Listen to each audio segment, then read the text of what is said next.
Bonjour, je suis italienne. J'ai fait ma communication en français, donc une tragédie. Donc, excusez-moi. Hein? Ça va. Les jeux sociaux impliquent et réorganisent les comportements qui sont typiques d'un système spécifique ou qui dérivent de l'interaction des systèmes différents. Jouer à la bagarre implique des contacts physiques prolongés entre les joueurs et présente des schémas moteurs qui sont répétés, exagérés, redondants, désordonnés ok, ça va? Et je vous montre une petite vidéo des jeux.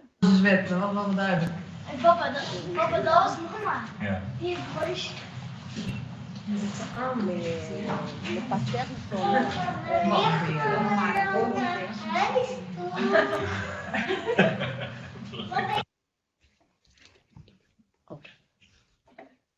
Et pendant le jeu, les animaux doivent suivre des règles qui changent de forme continue et inattendues pour éviter que le jeu termine ou devienne un vrai bagarre.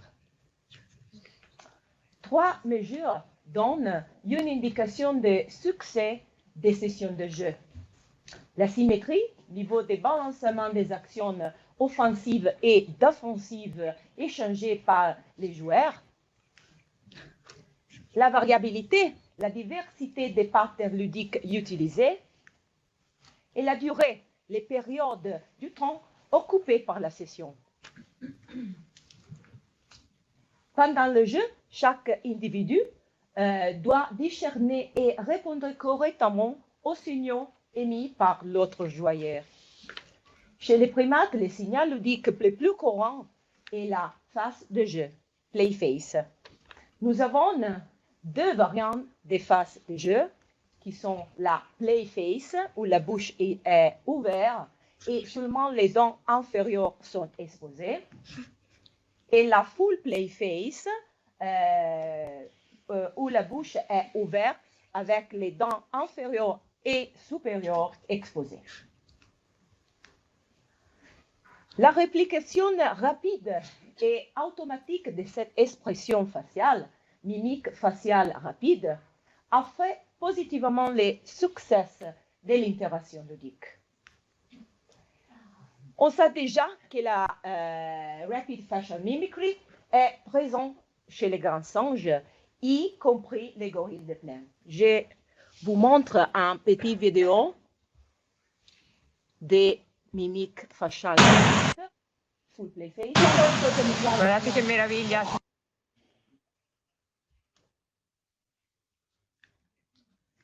Mais ce que l'on ne sait pas, c'est la différente fonction que les 2 types de phases de jeu et leurs mimiques ont dans la session ludique. Pourtant, on a investigué si Playface et Full Playface et leurs mimiques affectent la symétrie de la session, la durée de la session et la variabilité de la session. Pour la durée et pour la mimique, il faudra attendre les prochaines analyses. Nous avons collecté des vidéos sur les comportements des jeux sociaux chez 2 groupes familiaux de gorilles de plaine hébergés à la vallée des Singes et à l'Zooparc de Beauval. Nous avons calculé 2 indices, l'index d'asymétrie des jeux, Play Asymmetry Index. Il évaluait la proportion des comportements offensifs et défensifs échangés par les joueurs. Et Shannon Index. Et c'est l'indice de diversité le plus utilisé dans l'étude écologique. Mais dans cette étude, Shannon Index il est utilisé différemment. Il représente le nombre de différents types d'actions de jeu. IN représente le nombre total des actions de jeu. Donc, une valeur élevée des Shannon Index indique une grande variabilité comportementale à l'intérieur de la session de jeu. On effectuait aussi une analyse séquentielle de chaque session ludique pour calculer la symétrie et Shannon Index and Pi avant et après la play phase, la full play phase ou leur mimique. On a considéré les sessions dont il n'y avait pas des autres signaux de jeu, visuels, auditifs. Il n'y avait que la play phase ou la full play phase. Et il y avait au moins 4 patterns avant et après les 2 expressions faciales. OK. Nous avons trouvé que la full play phase, mais non la play phase, fonctionnait en réduisant la symétrie de la session.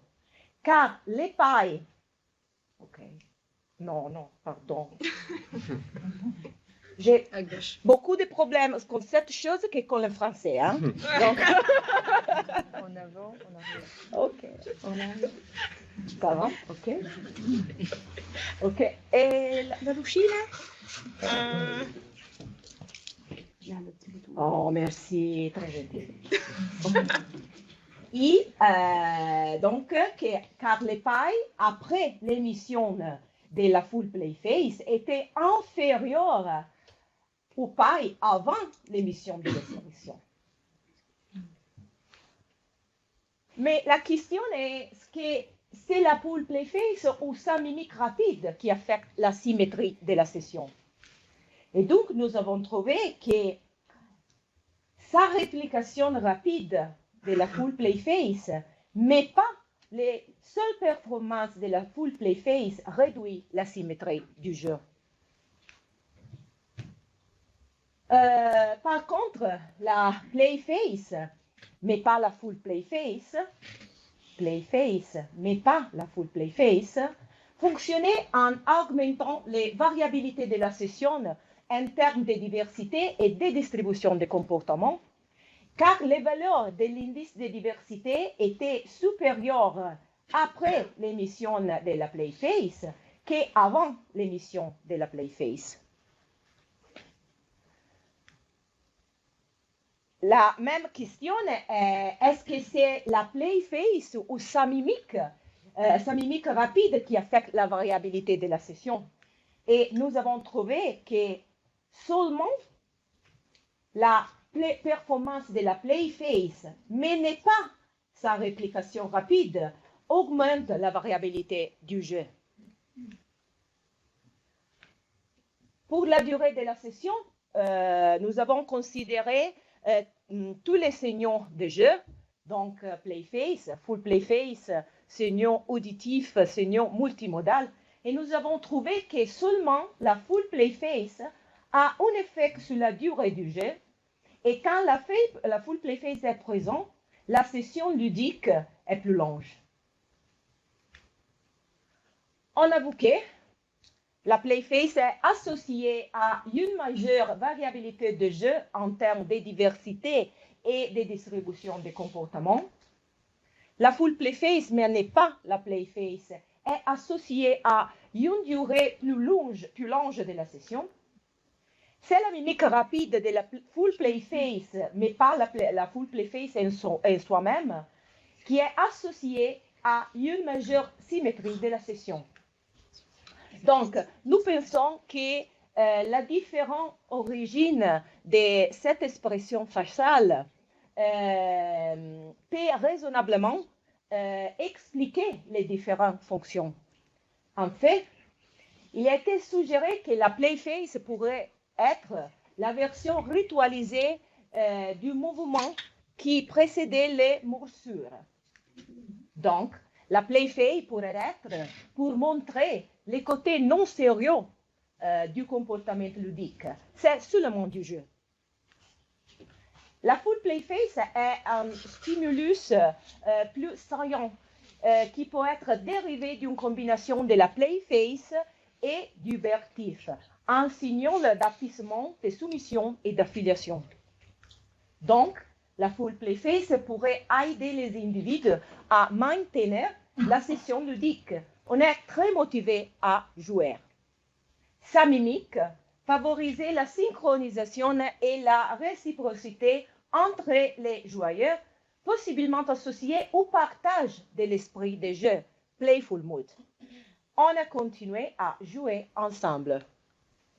Donc, chez les gorilles de plaine, une espèce caractérisée par des faibles niveaux d'affiliation entre les adultes et par la compétition entre les mâles matures pour les rôles dominants, les deux expressions faciales se complètent pour créer un comportement de jeu très variable, mais en même temps équilibré afin de réduire le risque d'escalade et favoriser les succès de la session.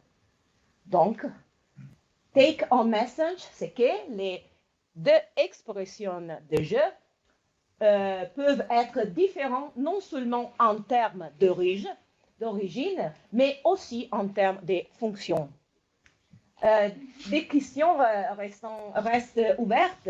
Ils sont dans cette étude, quelle est la fonction de la réplication rapide de la play phase?